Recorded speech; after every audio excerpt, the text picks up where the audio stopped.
Assalamu alaikum wa rahmatullahi wa barakatuh, everyone. This is Damon Stingle here alongside with Brother Khurram Shah, and welcome back to another edition of Ahmadi Dawa.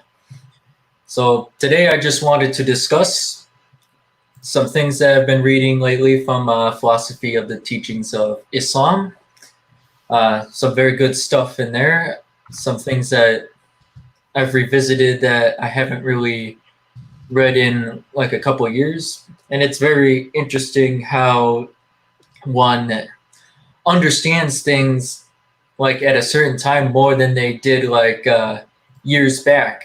I mean, that's just like life experience, you know. Like yesterday, I sat down with a Christian Lutheran pastor who also admires this book, and we been doing joint reading of it together. We actually did it a couple years ago at the masjid, but then COVID and other things interrupted the progress. But last night I invited him over to my house and we went over it, and it was a very good discussion. And that's what just gave me like some ideas, you know, like how Allah wants us to use our emotions, our actions at their proper places and at their proper times to elevate us from being like animals to people who have like a sense of morality, which in turn eventually leads to the spiritual things. I mean, that literally it's like a sense of balance for those who believe in these things. And it's common sense. And psychology supports these things. It tells us that the environment influences our actions, and it does.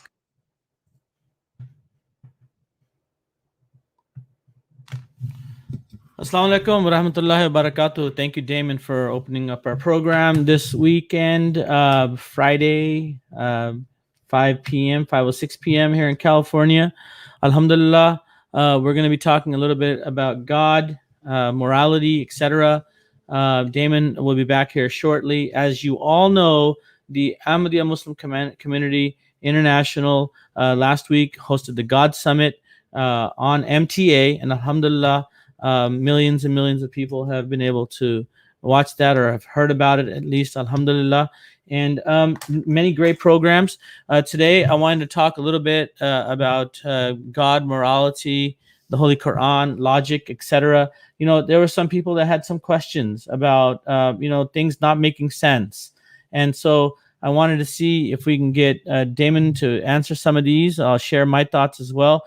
I also wanted to mention that, our dear friend, Jonathan Gafar, had a stroke, about a month ago, more than a month ago, actually. And I think he's improving a little bit now. And I'm sorry about that, guys. I got kicked out for some reason, like my tab crashed. So anyway, guys, I'm not sure what you discussed in that period, but what I was saying was that basically what the Prophet ﷺ was arguing from the Holy Quran is that the Holy Quran Allah desires to establish society through a social culture to help elevate us to like a better set of standards so that we may become spiritual and righteous. Because as it is said that we have three spiritual states: the self that incites to evil, the self-reproving self, and the soul at rest. These things are described as naturalistic, moral, and spiritual states.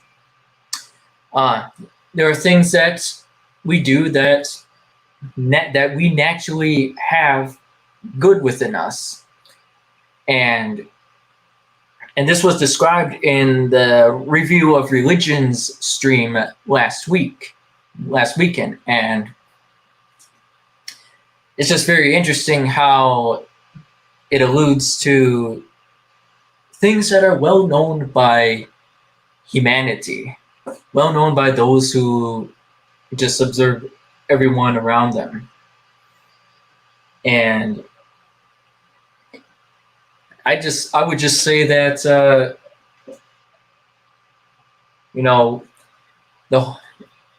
I guess I lost my train of thought, but I'll just say the point is that's the Holy Quran desires for us to become better. Go ahead, Brother Quran. Yeah, assalamu alaikum. So yeah, I have a few questions for yourself and Jonathan. And Jonathan, you can just stay in text, or you can join us. Damon can share the StreamYard link with you. You can come join. So I have a question. People have questions about God. People have questions about angels. All kind of questions, right? And we just went through the whole God Summit. And so my question, one of the first questions I want to pose to both of you guys is that,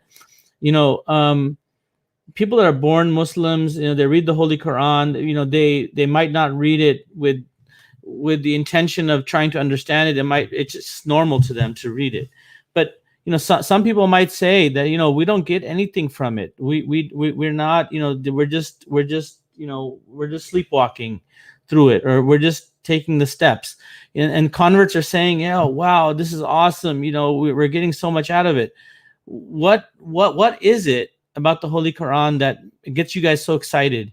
And in comparison to people that are born as Muslims, and I think the only time that we might really get excited is if we find some truth in it that affects us right away. But what is it that draws you towards the Holy Quran as a convert that you may not have the same effect on someone else?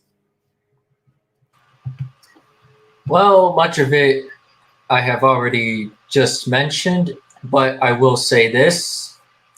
It comes down to personal choice, and it comes down to whether or not the person is willing to listen and open up their hearts to what the Holy Quran is saying. And I think that's the key element here, is that, regardless of what a person professes as their views, are they truly interested in what the message of the Quran presents? That is the key question here.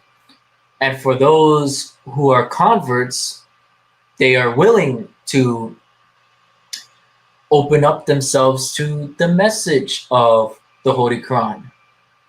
When you dedicate yourself and you pay attention to the minute details of things, it makes a big difference. You learn a lot more and gain a lot more from allowing yourself to listen with your heart. Whereas for those who are ex-Ahmadis or ex-Muslims, or just those who are just not interested in general, they have decided that we're not interested in this anymore. And once one has their own personal bias getting in the way of things, then they have a tendency to learn less. And this can be debated, but that is my general experience when looking at converts and those who are not interested. Guys, I have been doing a lot of tabligh and also tarbiyat for the last few years. You get to learn like who people are and what people are by observing them. And that's how one comes to these conclusions over time. Everyone has a different set of mental makeups and psychological makeups, and you have to talk to them in accordance with their capacity. This is what Hazur has said to a group of Bengali Khuddam a while back. Might have been actually Indian, but either way, for those who have listened to that this week with Hazur from a couple months ago, you guys will know what I'm talking about. This is a key point that Damon, I'm gonna keep in mind. Damon, I'm gonna pick your mind here a little bit more. So I'm gonna step step it up a notch a little bit. Let's say a person is a believer only in practice, right? Let's say he prays tahajjud, he does all those things, right? But really he's not satisfied in his level of belief. He's not satisfied with Holy Quran, or he's not satisfied with things. I mean, what solution is there? What in the Quran can draw a person to satisfy him, and how do you deal with something like that? Well, like I said, it's interest and dedication.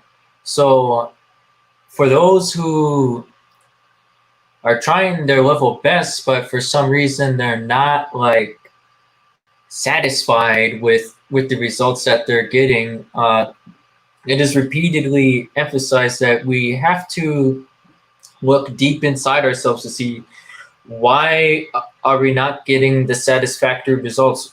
What are we not doing that is not getting us those results?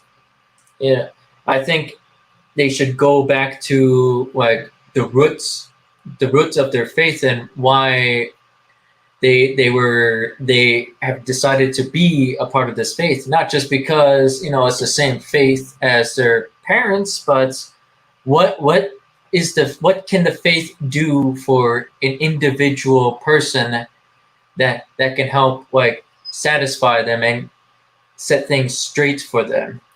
Like I said, converts, we have already found our rational reasons for why we have joined the faith. I mean, it's all laid out in the conversion stories. Both Jonathan and myself have done stories with Brother Ahmadi Answers, and we both have rationally, spiritually, and emotionally poured our hearts out into these stories.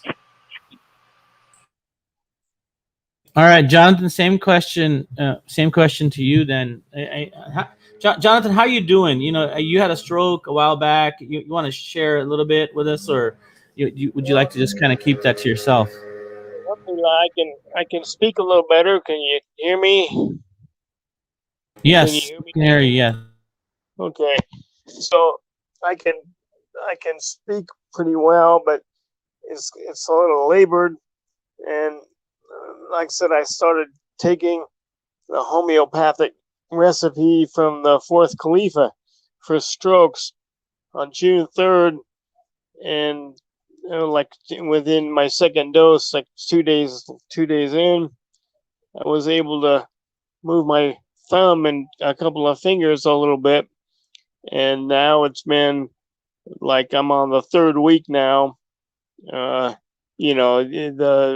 The prescription is you take it one time a day for a week, and then you skip a day, and then you for the next week, and then the week after you skip 2 days, and then I just started the next week where I skip 3 days. So I took it Thursday, and I'll take it again Monday. And overall, like I said, I can now move my arm a little, move my arm up and clench my right fist slightly, which is all really amazing because when I had the stroke on April 21st, my arm was completely dead. I couldn't move it at all. I could move my right leg a little, but it was like really weak and I had no strength. So I'm now at a point where they're doing, I'm in a nursing facility, and they're doing they're doing physical therapy Monday through Friday. So I started off only being able to walk a little bit using a walker, and yesterday I'm up to 140 steps at one time using the walker, and then I did another 40 for 180 total. And the day prior to that, I did 120. So Okay. Yeah. Yeah, mashallah, you're doing better. I don't want to trouble you with you having to talk too much today, but we're glad that you're doing better, and inshallah, once you improve, you'll be able to join us again fully. But yeah. just a simple answer, if possible. A person does everything. He prays 5 times a day, does the tahajjud, believes in God, etc. But and goes through all of the motions, does the tabligh, does everything, but isn't really satisfied internally. What should that person read? What should that person do? What's missing for self satisfaction? Are you talking about Ahmadis or other Muslims? Ahmadis. I'm talking about Ahmadis, or it could be Muslim as well. I mean, but generally for Ahmadis, what is the prescription? Well, I think this might apply to both Ahmadis and non-Ahmadi Muslims. Especially with born Ahmadi Muslims that, like you said, they're going through the motions, and sometimes like that's kind of it's like riding a bicycle downhill. It's pretty easy, but to try to go uphill requires effort. Like what I'm going through now because of the stroke is I'm looking at it like an opportunity to really rely on God and to focus on what's really important in a struggle to be a better Ahmadi. So I think first off for Ahmadis is if you're born Ahmadi or whatever, and you know the prayer and you do all that stuff, and generally if you do tabligh, you're more motivated in more. I think you have a better standard of worship, because for a lot of Muslims, a lot of Ahmadis, they're born Ahmadi, but they don't do tabligh. And so I think it really requires a passion for the religion and for God, that you want to communicate to other people what you've experienced. And I think that's a lot of what motivates Damon and myself and you and anybody that loves to do tabligh. It's you want to share that love, that experience with somebody. And so I think if you've got that passion, then the blessings will come automatically by doing that. And so I'm not sure if I answered your question, but So okay, I think that partially answers it, but now let me spin it. Let me spin it in a different way. Let me say there's an Ahmadi who goes through all the motions, and he believes. Let's say he's a believer, but yeah, he feels like he's not a believer because he doesn't have the confidence to answer the questions posed by people, or he might not. Let's just say, for example, he might be able to pass the test if you give him a 25 test question on the Holy Quran, but if you give him a 100 test question, he might not be able to pass the test. And because of that, the person may feel like, I'm not a good enough believer. I can't convince anyone. I won't be able to answer, some of these things that are in the Holy Quran. So what prescription do we give to that type of a person? Is it enough for that person to just be able to generally answer the questions, or should he have to be able to answer everything to be considered a true believer? no, not at all. I think what's really important is, like I tell people when I'm doing tabligh, like at the county fair, where you get a lot of people, I tell them up front, like, I don't know everything, but I can get back to you. I mean, whatever your question is, I can find out more about it and call you back. So it offers an opportunity to stay in touch with somebody and continue the conversation rather than just a one time thing like you're at a college and they come by your table, you know. But normally, I think the other issue is if you have, you don't need to be a know-it-all to know that you're in the right group. It's like the confidence that you can take of just knowing the truth, that what we believe is the truth. You can hang on to that, and you'll find that all of the allegations, especially the anti-amities, are not founded on truth.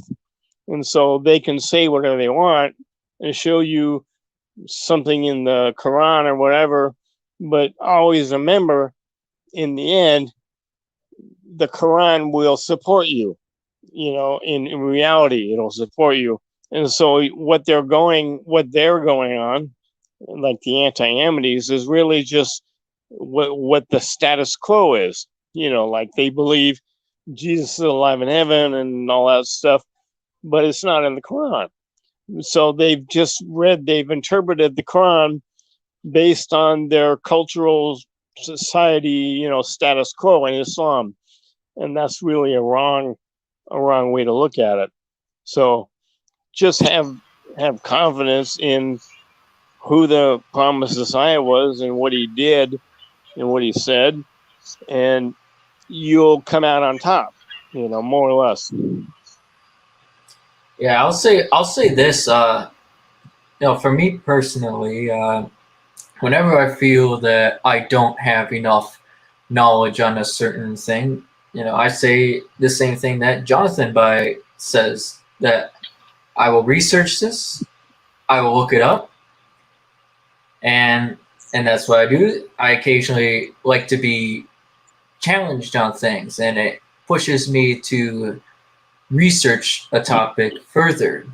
I think when you're constantly reading books and you combine that with your own personal experience in life, that is what's going to help build that confidence. But the most important thing is you should have faith in Allah. In my personal experience, I've had many instances where I didn't really have knowledge on a certain topic, but eventually the answer would come, and then I'm like, oh man, I could have given him that answer. But it doesn't matter. Alhamdulillah, I have the answer and I found what I was looking for. But when a person gives me a bit of a challenging question, I just use like what I know. I use my personal experience in life to give them the best answer that I could. And if I absolutely don't know something, I'll tell them outright. I'll look it up. I'm already pretty firm in my faith. All right. So just to kind of follow up on that, what a person says, there's certain verses of the Holy Quran which don't make sense to me. How can I make sense of this? I can say, well, go read the different commentaries. What about you guys? Are as converts, are there any verses of the Holy Quran that didn't make sense to you? And what process did you go through to understand them? A, B, are there any now that, I shouldn't ask that way, but are there any now that you still are researching, or does that bother you at all, Jonathan? Well, the one point I wanted to bring up, when I talk to people that are anti-Islam, and they'll come at you like they know something, and they're gonna have a gotcha question. Like this happens a lot. They'll make some accusation and think you won't have an answer. And so what I found a really effective tool is you act all innocent, like you've never heard this before, and then you ask them to give you more information. Like, what I say is, I go, really? Could you tell me more about that? And then I just wait, because they don't have anything else. all they have is that one thing, but the background or the details of it, they don't know. And so I just let them, look stupid for about 10 seconds. And then I explain to them, well, what you really mean is this. And then I explain to them what the answer is. And it's a way to turn the tables on somebody that thinks they're going to get you with something. And so I do this with anti-amities all the time. They'll make some allegation and I'll say, oh, really? Can you tell me more about that? And then they can't, they don't know anything else. So that's one thing. And then like a lot of times if I'm talking to a non-Muslim, I'll point out, I'll try to find some common ground, like something we both like or, what he's interested in. And then I'll point out verses in the Quran that talk about that, which is like, pretty amazing. Like the verse about alien life, 4230, or, the one about space travel, like if you have the ability to leave if you have the ability to leave the confines of the earth, then do so. But you cannot go except with authority. So, but it's easy to explain. Like, in order to leave the confines of the earth, you have to get in orbit. You have to leave the gravitational, where you're weightless, and that's you can only do that with spaceships. So it's something like in the Quran that should be really a revelation, because what religious book beside the Quran talks about doing something that scientifically would not be possible at the time it was written? And the Quran is full of stuff like that. I would say that whenever people like bring up verses that they don't understand, I always tell them that, well, when one studies the entire Quran for like years, then one gets to understand those verses better. And then as for those verses where people have in fact studied the Quran, but they still aren't understanding certain verses, I always just try to study those verses in depth, not just the commentary, but also the words very carefully, one by one. And if I still don't understand it, then I just pray to Allah. And inshallah, Allah will give me and those who ask the same questions, the knowledge. Recently I was on a forum and someone was asking about why does Allah say in the Holy Quran that Allah keeps the birds up in the sky. So I looked it up on the commentary, and it offered something completely different than what some commentators of the Quran have presented. This commentary was that it referred to like birds eating off the flesh of dead soldiers of the enemy, as was the case with the people of the elephant. So I sent that answer to him. So far, I don't know if he responded or not, but it was definitely satisfying for everyone. Okay, Jazakallah. We have Edis TV. I don't know who you are, but welcome. You have anything you'd like to share with us or say? Yeah. Good morning. Good morning. Assalamu alaikum. Yes. Okay, go on. Yeah, you have some question for us, or would you like to share something? No, I just want to just have a look. Okay. Just you can watch our program on YouTube. I can share the link for the YouTube channel as well, and you can watch us there, or you can hang out here as well. I don't mind you being in the here. I will just mute you, and you can just keep watching. Okay. Okay. Okay. So basically, the reason why I asked this question is, everyone has, not everyone, I should say, but a lot of people have these feelings, right? That where you are a Muslim, you pray 5 times a day, you do wuzu 5 times a day, you read tahajjud, you do all these things, meaning you're doing all the practices, but you don't have um, that peace, right? Where you feel like you're a true believer. Um, now you believe in God, and you do all the right things. You're a nice person. You do all these things, and the reason why I asked you guys this question is, someone else is asking, so I am re-asking the question in a way where I try to get an answer from converts, right, for that person.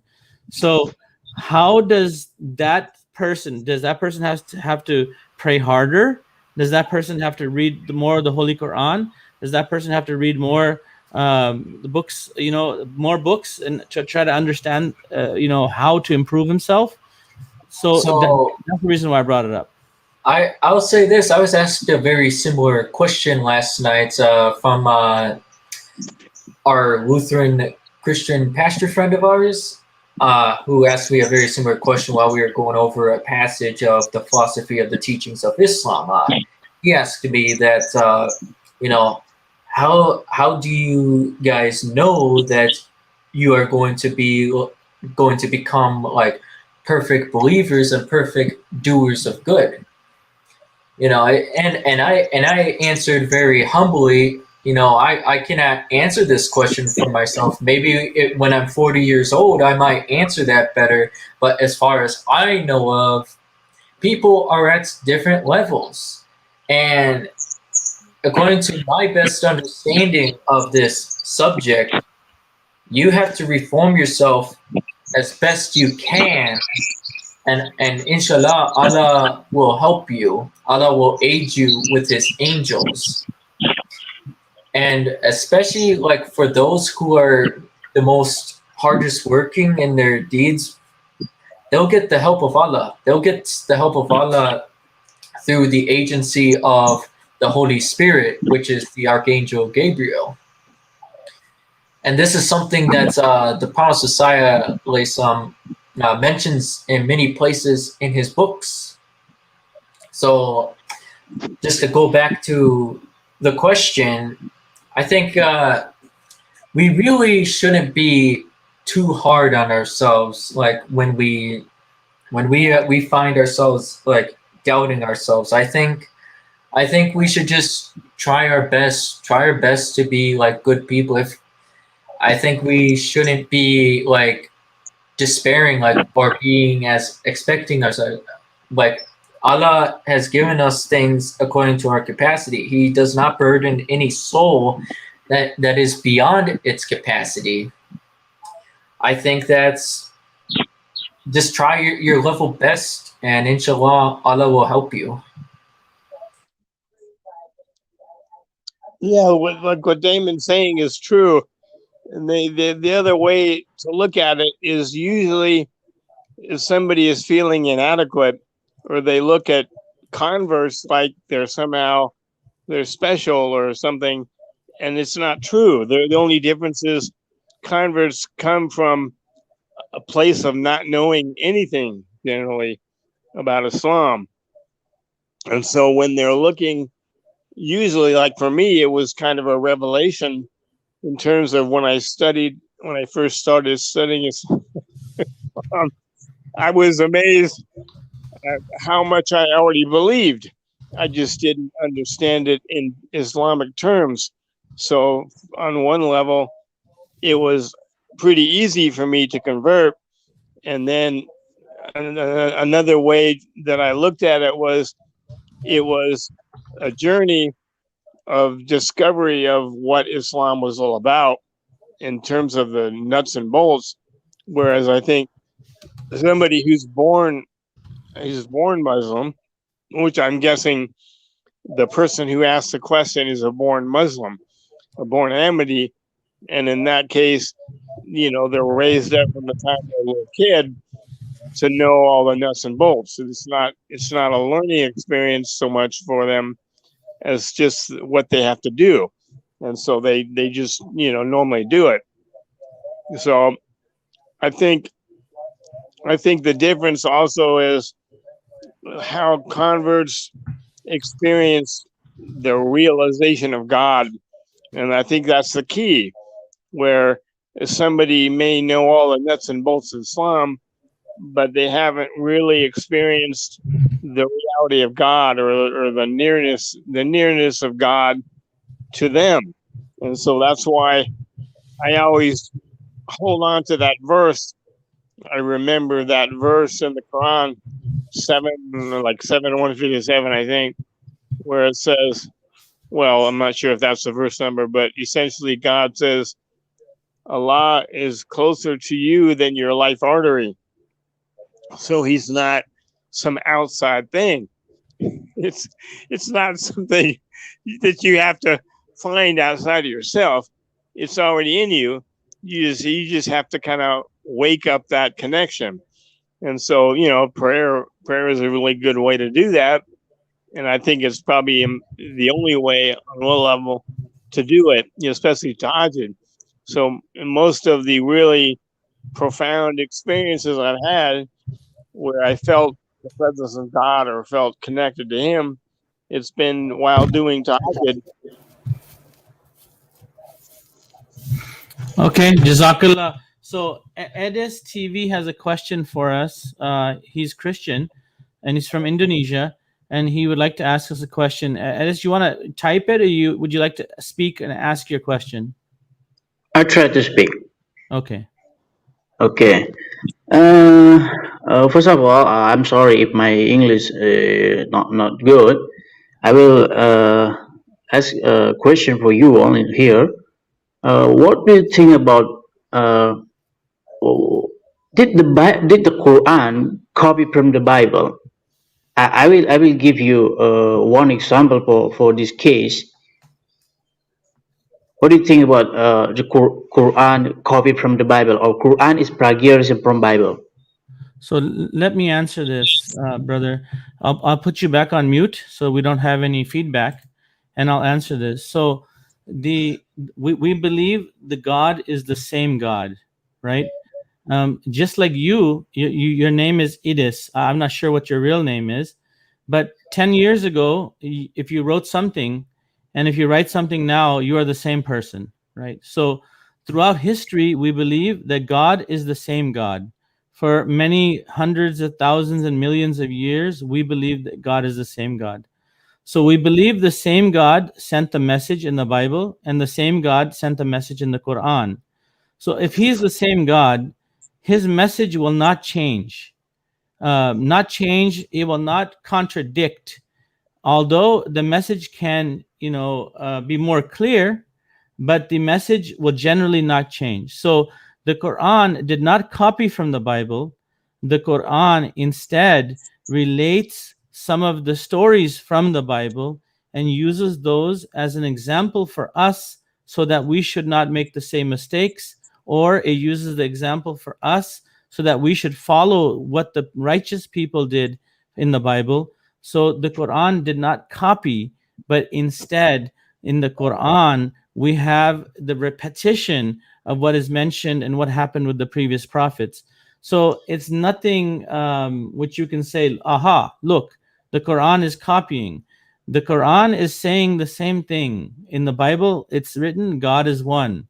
In the Quran is written, God is one. So it's a repetition, a rehearsal, which is nothing out of the ordinary, because what type of God would it be who would contradict himself?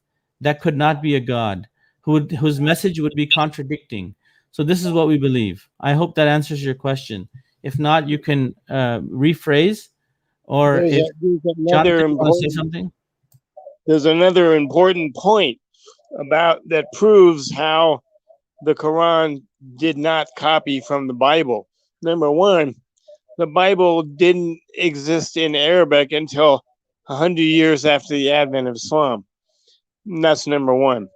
Number two is that the Quran gives much more information, for instance, about Mary, because the Bible doesn't talk about her at all.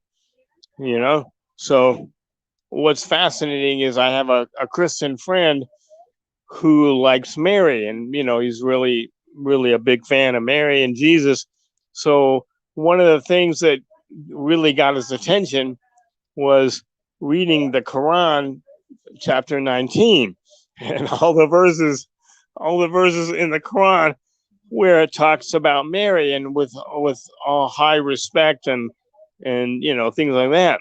So he was really impressed by the Quran in that sense.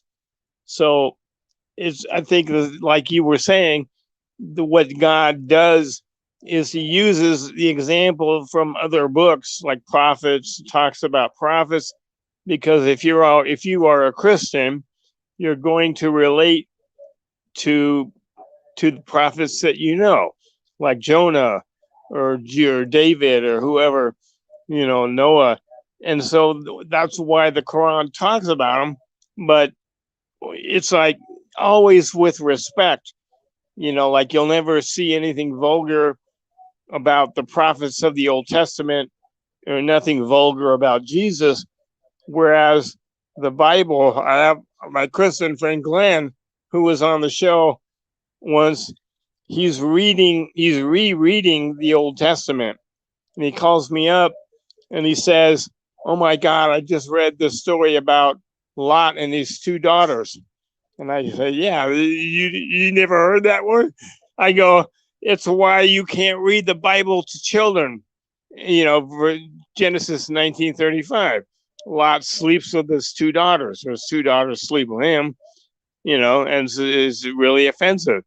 So that's the difference. Is the Quran talks about Lut, we call him, and the destruction of Sodom and Gomorrah, but it doesn't have the story of Lot and his two daughters having sex, and that's the difference.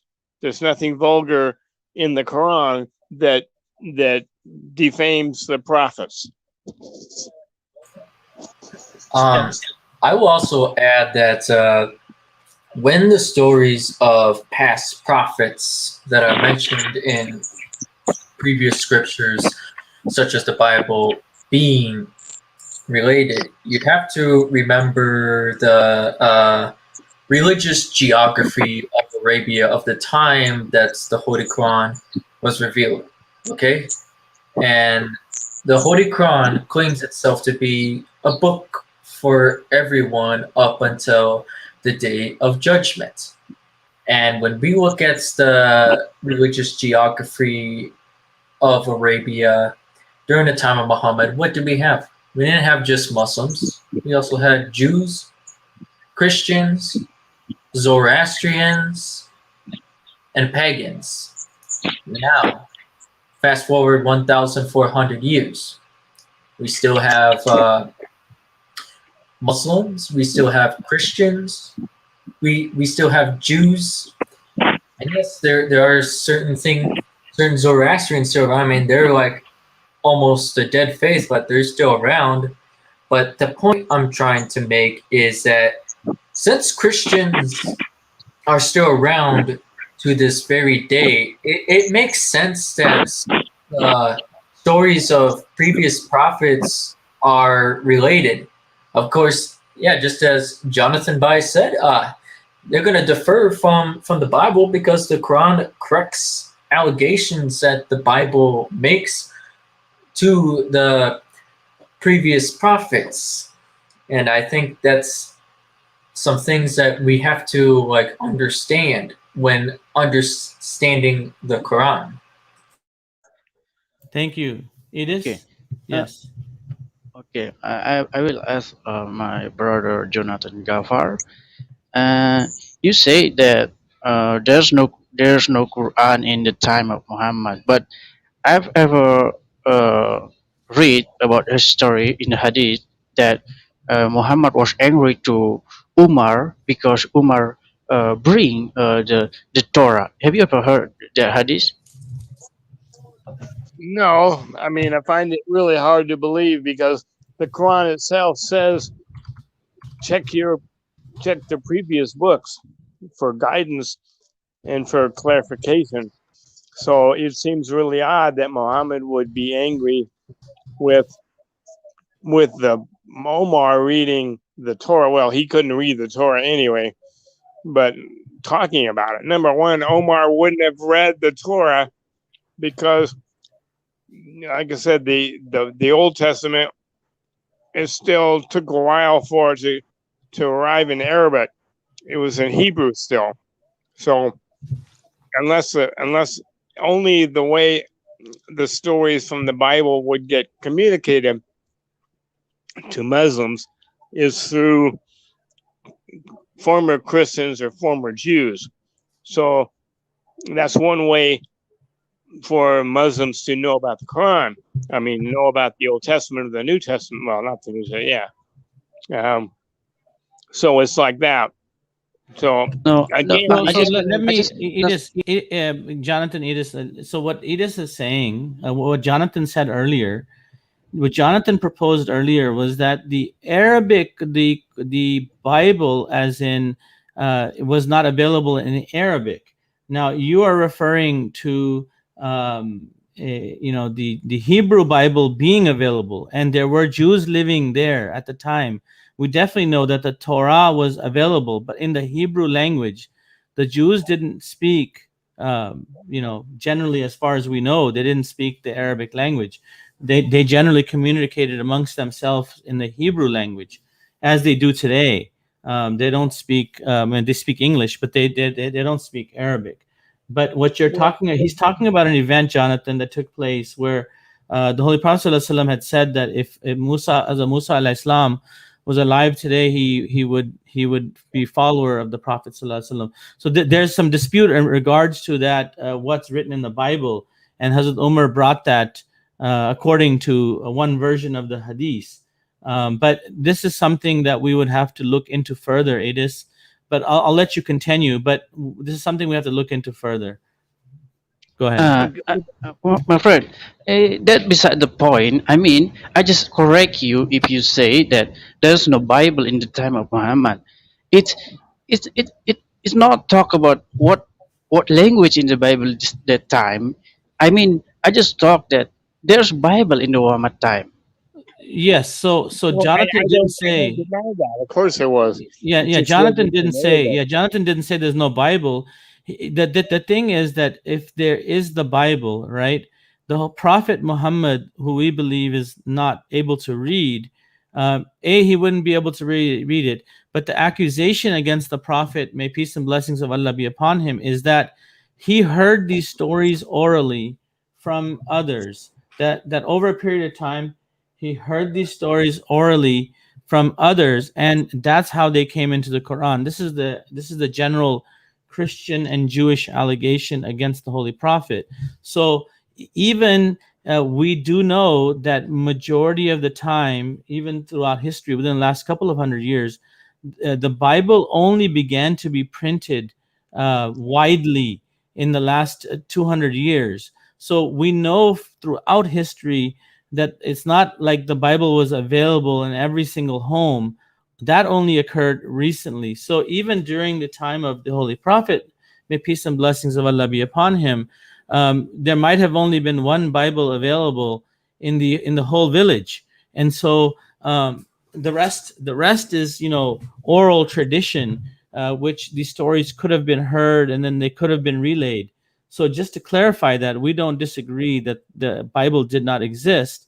I would disagree that the Bible was something that was found very rare, and the rest of it was oral tradition, oral repetition.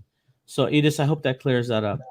Okay, before I give one example for comparison in Bible and Quran, I want to prove that there's plagiarism here.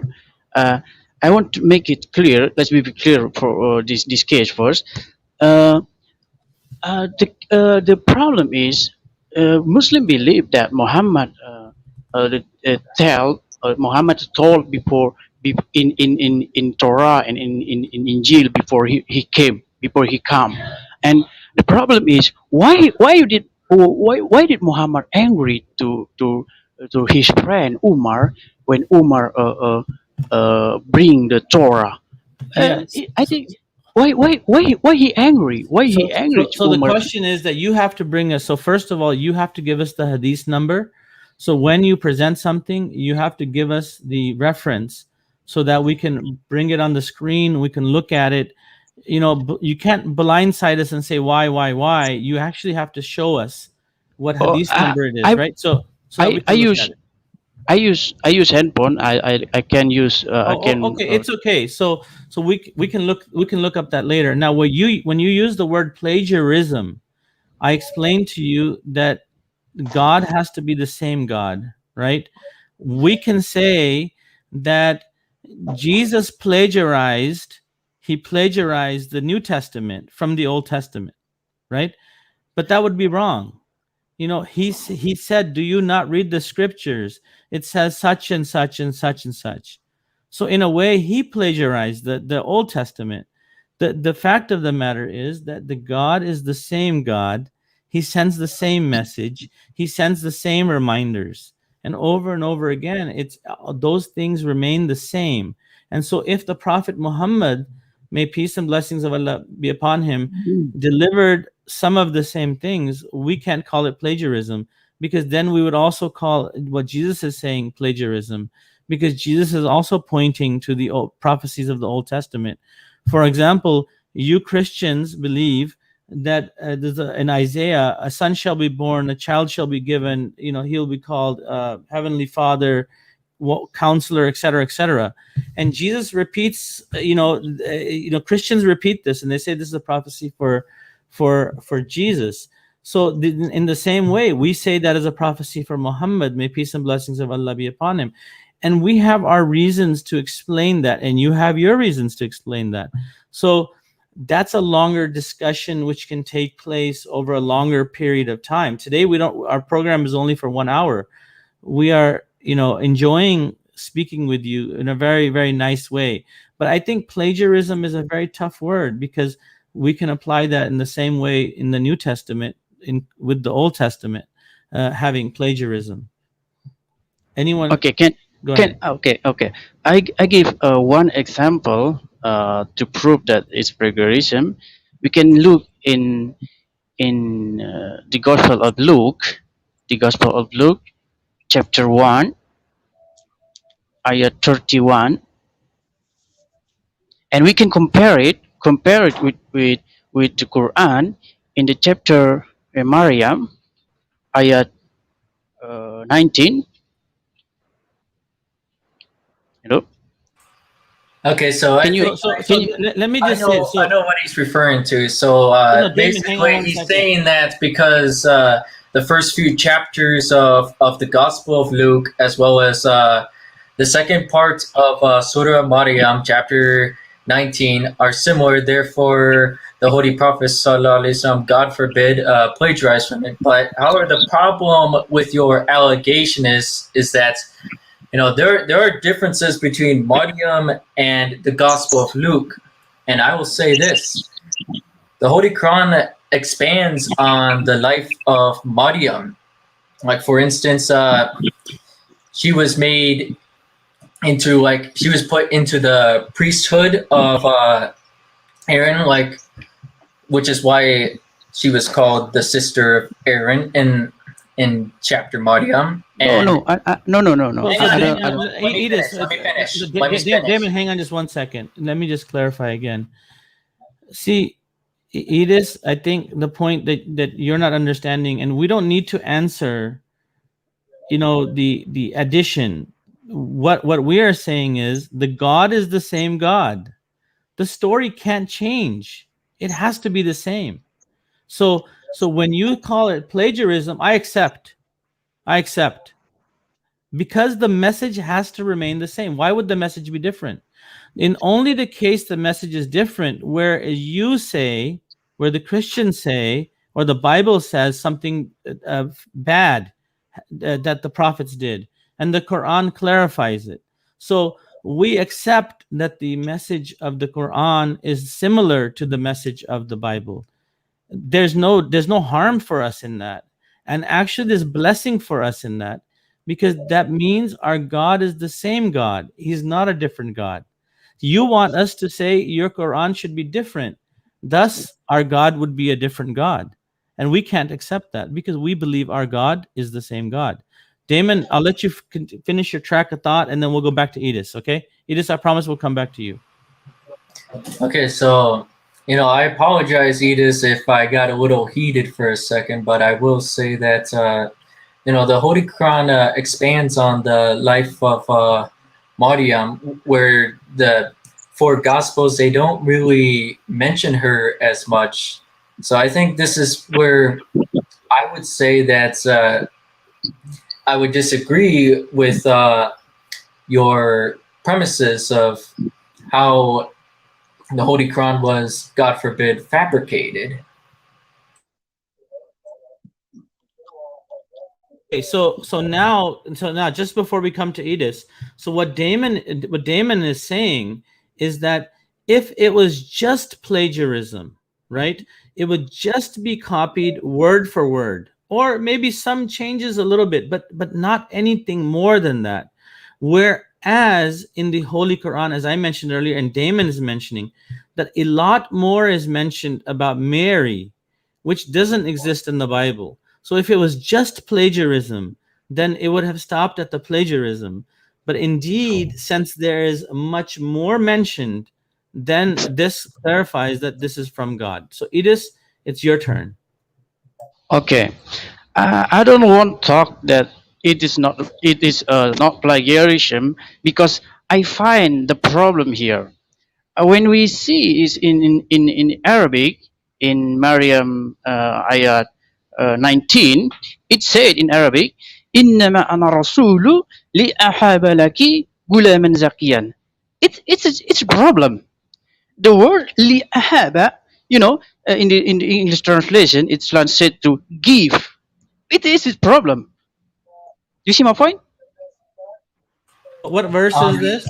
What verse is this? Maryam ayat 19.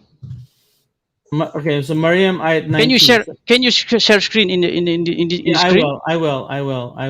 Maryam, hold on a second here. Maryam verse 19. It's going to be one off in our Quran. Yeah, it's going to be 20.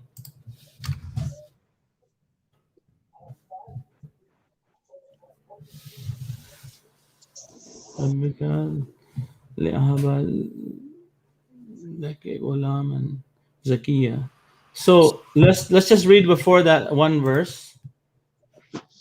Okay. Don't jump. Just focus in this in this. No. If I do the same thing for you, if I do the same thing with the Bible, Damon, just hang a on. random question. Damon, just one second. So if I do the same thing with you, and if I quote one verse of the Bible, and you say no, you have to read one verse before it, and I object to that, what would you say? So you have to be fair, right? I mean, you have to be fair. No, you have to look at the context, and you have to be fair. I wouldn't do that with the Bible, right? Of course. So just be fair. Damon, go ahead. Yeah, I just wanted to ask Edis a very neutral and random question just for my understanding, because you clearly know how to recite Arabic, and I was just very curious. Did you used to be a Muslim at one point in your life and converted to Christianity? No, Indonesian is this is in majority Muslim, right? Because Muslim will influence their neighbor in my country, in Indonesia. Okay, so Edis, I want you to tell me verse 20, which you recited in the Arabic. What do you want to say? Now, what do you want to say? I'll share the screen. Let me share the screen. 1 second.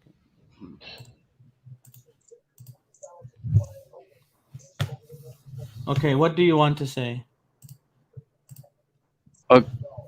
Okay, in the Arabic, it said in Arabic, "Innama ana rasulu min rabbiki li ahaba laki gulaman zakiyan." There's no min. There's no min there. It's rasulu rabbiki. There's no min. So go ahead again. Okay, mean, I will. I will. I'm not. I'm I not. will read. I will, I'm not nitpicking, but I'm just saying there's no min. Okay. okay, I will read in English. Yeah? He replied, "I am not. I am only messenger of the Lord, that I may bestow on the right nation." The problem is No. the Who is this? Who is the messenger? Ruhana. Ruhana that appear in before Maryam like a human. No. No. Who?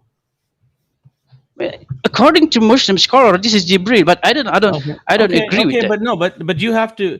You have to go with what we think, right? You can't go with what you think, right? This is a human because Mary was So afraid to him. I can do the same commentary on the Bible, you will not accept it, right? Why should I accept your commentary, right? First I don't of all, force you. I don't force you okay, yeah, yeah, that's to read I my agree. mind. That's okay. I agree with that. So first of all, we believe that Allah sent Gabriel to Hazrat Mary to inform her that she will be blessed Can you? with the son. I'm sorry. Right? I'm sorry. Can you show where did Gabriel there?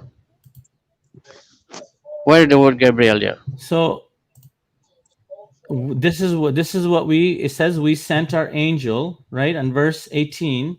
No, It says, there's no angel there. Is that's, I mean, and this is the thing. This is for you or us to interpret, right? You can interpret your Bible however you like, okay? But we have done enough work. Our people who have written commentaries, and people have done the translation, have done a lot of work. It's not necessary that when it is written there in angel in English, that it must be written there in Arabic in angel. It does not mean that. It does not mean that. Okay. So my friend, we have to tell apart right. difference of angel and difference of Rasul. The thing In is, the Arabic, if the Arabic person want to talk about angel, they will see Malik, no, it's not Malaika. true. No, it's not true. It's not true. It's not true. You are not an expert on Arabic, nor am I an expert on Arabic. We are both dependent. We are both dependent on commentaries by Muslims, commentaries by Christian apologists, commentaries by Orientalists. Okay, so we are all dependent on research that has been done by people that are way smarter than you and I. Okay, so majority of the people agree that this is an angel. Now our critics, like yourself, are saying no, the Quran doesn't talk about an angel. This is your allegation. This is what you're saying, right? So let's just go back. This is the story as mentioned in the book. So this is the plagiarism you're talking about, right? Okay. And we relate the story as mentioned in the book. This is not the story that the Quran is making up. The Quran is talking about a story which is mentioned in the previous scriptures. Okay, in the previous scriptures. So our understanding that as far as the person that appeared to her was an angel. Now you want to argue that that's a long discussion. We can get into that. We would have to look at all the different commentaries. Because the Quran itself say that Mary see a human. She didn't see the appear of angel. And the Quran in different places says, and it's our understanding that angels can appear to be human. There's no contradiction in that. There's no problem. We don't have a problem with that. That a person can see a person, but that person can be an angel. We never object to this. So okay, the problem, my friend. I'm telling you by precedent. And I don't have the verses in front of me right now, but I'm telling you as a general practice that there have been angels that have appeared in form of humans. Okay, this is not anything special. That's the problem. That's the problem I want to say to you. No, this is not a problem. You can see someone who you might not understand. Random question for Edis. Doesn't your own Bible say that angels can appear in the form of humans, especially in That's the book true. of That's true. Genesis and the That's book true. of That's true. Daniel. That's true. What's the problem? I agree. So What's I the agree with problem you. when But the Quran says it but then? but in this case, the Mary in the Bible, she says appearing the angel, not so the man. But in the Quran, it said that Mary in the Quran saw appearing human. He appeared It's to a her problem. as a It's a human, problem. but it was no, it's not a problem. It's It's not a a problem problem. because Okay, no, it's a So, it's not problem. a problem. so Listen, you're brother. saying that she saw a human, so therefore it's a problem, like a literal human. Is that what you're saying? You- you- Listen, I will the I will ask you I will ask you I will ask you a question. When you see in your home the man, a human you don't ever seen before, what do you think what will happen? Valid yeah, question. the Wait, fact of the matter is don't the you don't fact. you shock Listen, don't you shock if you don't you shock no, if you So see a when human you don't when you in don't your see home that something never as meet human before? in the past, of course that's going to be your natural reaction. However, what did that angel say to Mary? I am only a messenger from Allah that I may convey thee the tidings of a righteous son, and then her heart was put at rest. That's problem again. no, That's it's not a problem again. problem. It's not a Let me problem. read it for Okay, you. let Now, okay. Edith, Why let me are read you it for not you. satisfied with that? Edith, let me read it for him. So here the words ruhana fatamasala. You know what the fatamasala means? But Don't no one say anything. Do you know what fatamasala means? what? You don't know it, right? Okay, I'll make it easy for you. What does masala mean? Matsala? Yeah, what does masala mean? I don't know. Can you Okay, show the let me answer. Now let me answer since you don't know it. Masala means example or similar. Or here we translate that he appeared to her in the form, masala, in the form of a basharan saviya, in the form of a perfect man. So first of all, you don't understand the Arabic language. So there is, and this is what I said earlier, you are not an expert in Arabic, nor am I an expert in Arabic. Okay, so you cannot read from a few books and come to us and tell us, this is written, because when you say that, then that's the answer I'm going to give you, is you are not an expert in the you were prepared in regards to ruhana. You were prepared because you said that didn't mean he was an angel, but you were not prepared for the next letter, which is fatamasala laha, that he appeared and in the form of masalan, or matala means as similar, or as an example, or as a duplicate. So masala, when you say similar, the word is similar in English. In one of the translations is similar. So we translated that here in the form of a perfect man. So if what you are saying is right, the masala should not be there. It should have only been ruhona. It should have only been ruhona bashara saviya. See, but there are the words there. The words are there. Fatamasala laha. You see? So, like I said, I'm not an expert in this either. I'm telling you from basic knowledge that I have in regards to this, that the verse Okay, is very clear. maybe you don't understand what I mean. I will compare this to the Bible, the story a long time before Quran was. The Bible said the angel Gabriel said to Mary, I will in, in chapter in ayah 31, and behold, you will conceive. You see here, you will conceive in your womb and bring forth a son, and shall call his name Jesus. I think it is very clear. I think this is a real conversation that happened. I mean, the conversation in the Quran, when I read the Quran, I see it is like a fake conversation. It's like a fiction conversation. It's not possible. What's not It's possible? What part is not possible? because the Ruhana that appear in front of Mary like a human, he said, "I will give you." He didn't say what does the word ruhana mean to you? What do you think that means? Ruhana, spirit of God, spirit Right. of us. Spirit, right? And our understanding is that the spirit of God, the God, everything, every method that God uses is the spirit of God. So the angels are a spirit of God. That's why we translate that to the spirit of God. If you are saying that our version is not believable because your belief says your No, belief I don't know. system says It's not based on it's my saying belief. the same thing.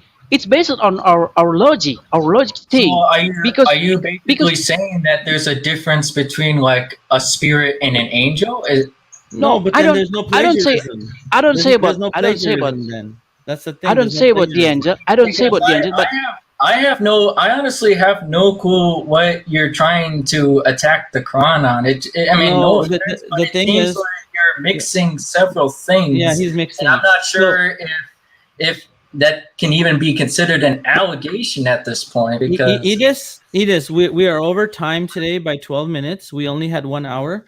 You can join us next Friday on this program, and we can start earlier to discuss this. But let me make something clear. I will give you the last word, okay?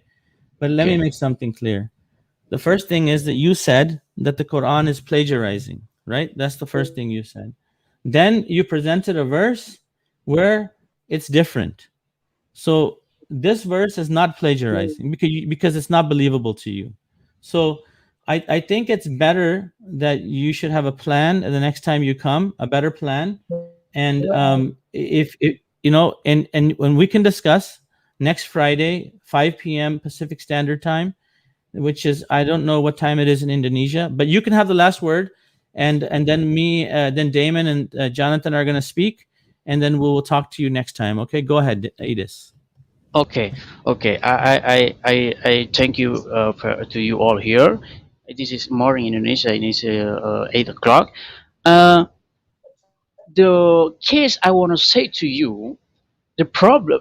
I don't say it is plagiarism because it is same story. It is same story from the Bible. I don't say that. I say this is plagiarism because there is problem in the Quran. There is problem conversation in the Quran. The Quran said the angel, the Ruhana that appears to Maryam like a human said, "I will give you a son." This is problem because if you say to woman, "I will give you a son," it doesn't mean that she will be pregnant. It doesn't mean that she will be conceived, born a child. It doesn't mean that. But in the Bible say, the angel Gabriel say in the Bible, "Behold, you will conceive in your womb and bring forth a son." You can you see the difference thing in here? Okay, Edis, thank you very much for your comments. Like I said, our plan was only to have this program for 1 hour. Now it's 1 hour and 13 Okay, minutes. okay. Thank you, Brad. Thank you. We appreciate you coming, and hopefully you can come next time as well. I Okay. will let Damon have the last comments, and then we will close our program. Okay? Okay, okay. Well, I permit you. Can I take this video to me? Well, what do you mean? Can I take this video to my YouTube channel?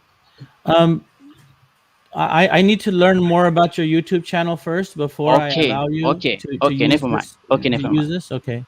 All right. so Thank you, my yeah, friend. Thank you you, my can friend. Thank you, my friend share- Kuram, and you thank you, my can friend share a Demon. link. Yeah.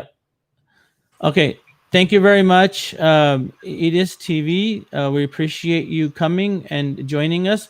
Hopefully, we'll have more discussions in the future, and then we can collaborate between our channels, God willing. Okay. Have a wonderful night. Okay, so anyway, I was trying to say that he can share on any social media of his, not that he can actually paste the video on his channel. But Yeah. anyway, That's fine. the So Holy we'll close Quran up. clarifies in like verses like right after the verse under discussion that it was in fact a conception, and I feel that our friend here was attempting to play word games with us. Yeah, so here's the deal, Damon. The first thing is he said that the Quran was plagiarizing. Then he's saying, he's presenting a verse which is totally different from, he's saying it's different, it doesn't make any sense. And he's saying that this means that and it wasn't an angel, it was actual a man who conceived, right? And so then this is not plagiarism, this is contradiction if the Quran is teaching this. But then further, if we read in the Holy Quran, we find that Jesus says there was peace on me the day I was born, meaning that everything to do with his conception was that was halal, meaning that his birth was due to the miracle that God God made. Alhamdulillah. So there's no contradiction as far as we believe that Jesus' birth was miraculous. And I think the other allegation he was trying to make was that it wasn't an angel because he specifically cited the word malika, and Right. whereas the word in here is used as ruh. However, his Bible says that angels are in fact spirits. So like if you look at the book of Revelation in the Bible, the 7 spirits, they are described as 7 angels guarding the churches. So I'm not sure where he's going with these allegations. Like I feel that he wasn't prepared and he couldn't stick to one topic. I mean, I think when you have like some Christians, I mean, they are very passionate and very aggressive in their evangelicalism. So, I mean, I would say like when he first saw our stream, he wasn't as prepared and he couldn't focus on one single topic at a time. Like I could hardly keep up with him because he just wasn't organizing his thoughts. Right. So basically, he tried to focus on ruhuna, but he didn't realize the next word refutes his allegation. The next word says the word is ruhuna. In the ruhuna appeared as an angel, as ruhuna appeared as a man. So when something appears as a man, and that something is God, then we have to realize that that's not a man. That was actually God's messenger. So in any case, exactly, that's it for tonight. And that's why it's very much clear from the usage of the word fata mathala. It's clearly a form of a vision that's Hazrat Maryam was experiencing, because that word is never used for like real, like physical events. Jazakallah. So Jazakallah, everyone. Amli Dawa will be back next week. Inshallah, we will discuss with Edis TV again. Hopefully, if he comes back, maybe he'll get it together. But with that being said, Allahumma salli ala Muhammadin wa barik wa sallam innaka hamidun majid. Assalamu alaikum wa rahmatullah. Assalamu alaikum.